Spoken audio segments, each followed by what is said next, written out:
It's me again. Well, I'm gonna try to finish up reading this as best I can. The preface of the MEV uh, Modern English Version, put out by Passio, Charisma Publications, I believe it was, in Florida. And again, it's dedicated to the Queen of England, and it was put together in America. Go figure. So I'm gonna figure. Going to start reading back to the paragraph here. It says, if you were interested in what I was reading, you just go to part one and see what it says there. Pretty interesting stuff. It says, he also required the church to use the bishop's Bible as the primary guide for the translation and retain the familiar names of the biblical characters. However, for additional textual support, he permitted the church to use the Tyndale Bible, the Coverdale Bible, Matthew's Bible, the Great Bible, and the Geneva Bible. This instruction is the basis for the statement and the flyleaf of the Authorized Version, translated out of the original tongues and with the former translations diligently compared and revised by His Majesty's special command. William Tyndale's translation from the Greek text, now known as the Textus Receptus, comprises 80% of the King James Version New Testament. The King James Version Old Testament is based on the Jacob ben Haim or Caim edition of the Masoretic text. I didn't know that. I heard about it. I really didn't know it. Anyway, see here. It says 47 scholars represented the Church of England, both Puritans and High Churchmen, including the Anglican scholar Sir Henry Savile, who was not a clergyman. They formed 6 committees, 2 at the University of Oxford, 2 at the University of Cambridge, and 2 at the Collegiate Church of St. Peter at Westminster. I believe that's where Big Ben is, the clock. Popularly known as Westminster Abbey. The King's printer printed 40 unbound copies of the 1602 Bishop's Bible for the committees. This meant that the scholars could record their agreed upon changes in the margins for the printer to insert into the text. The committees were assigned various sections of scriptures. They then compared their drafts and revised them until they achieved consistency in the translation. I find that pretty interesting. The Anglican clergy working on the King James Version stated their purpose not to make a new translation, but to make a good one better. They also wanted to make the Bible more known and accessible to the people. Thus, they produced the King James Version in 1611. Later, the University of Oxford produced a standard text of the King James Version, known as the 1769 Oxford Update, and edited by Dr. Benjamin Blayney. Dr. Blayney standardized the punctuation and spelling to update the King James Version. The 1769 Oxford Update is the edition commonly used today. No doubt. See here. The King James Version has been the standard version for Protestants throughout the English-speaking world for over 400 years now. Its flowing language, prose, rhythm, and powerful, majestic style made it a literary classic, with many of its phrases and expressions embedded in contemporary English like a drop in a bucket. So far. Today, realizing the need to update the King James Version, here we go.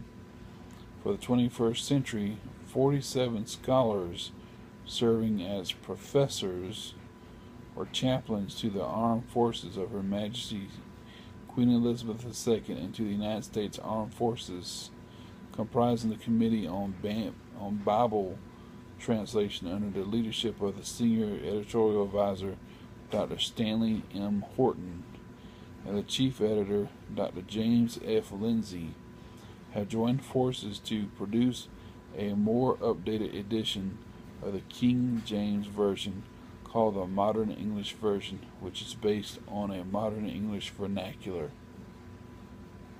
Wow. Let me get back to this here. It says, let's see. What in the world does... Anyway, okay, I'll just go ahead and go. How many minutes are we in? Okay. Modern English. The Modern English Version is a translation of the Textus Receptus and the Jacob ben Hayim edition of the Masoretic text. Using the King James Version as the base manuscript, the Committee on Bible Translation adhered to the principle of formal equivalence, the meaning of which is to be as literal as principle. Hang on here. As literal as proper English syntax and grammar will allow. At times it is impossible to translate every word or thought from the Greek into English with proper syntax or a modern English vernacular. In such instances, it is important to realize certain words may go untranslated. For example, the Semitism in Matthew 11:14, transliterated as Kaiapacathritis. Hoiusos Ephin Otuyus is translated in the King James Version as Jesus answered and said unto them. This is not an effective rendition in a modern English vernacular due to the redundant speech, nor is it translated literally in the King James Version. So to translate the Greek into the modern English vernacular, the phrase is translated as Jesus answered them. Additionally, let's see here.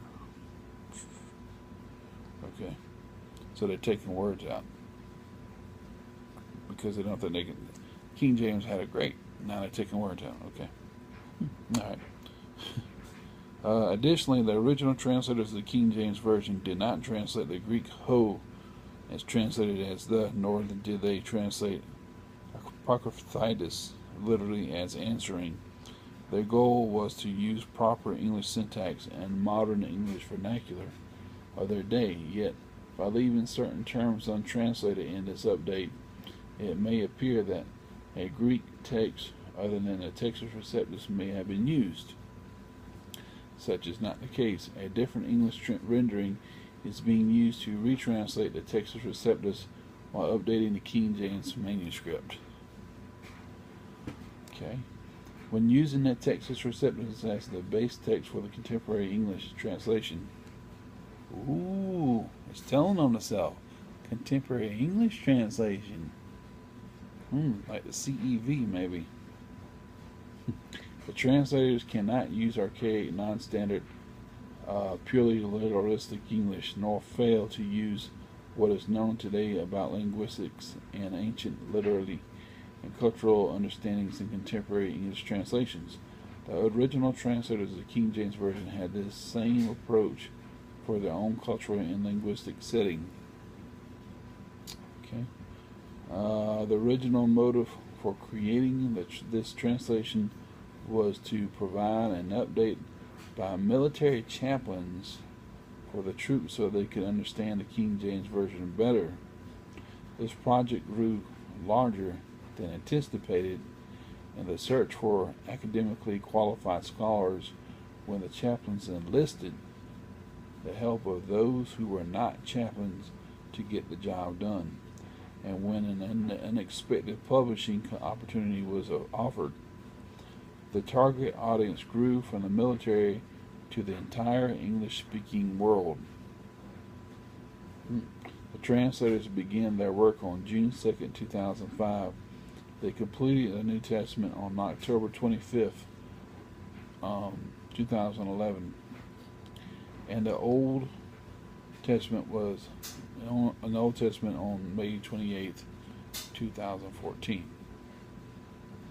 That was about 6 months ago. Well, less than 6 months ago. Anyway, I'm going to stop with that right there and make another part here around 10 minutes long. And that will be the third part. So that'll be 1 or 3, 2 or 3, 4, 3 or 3. So, see you in a few.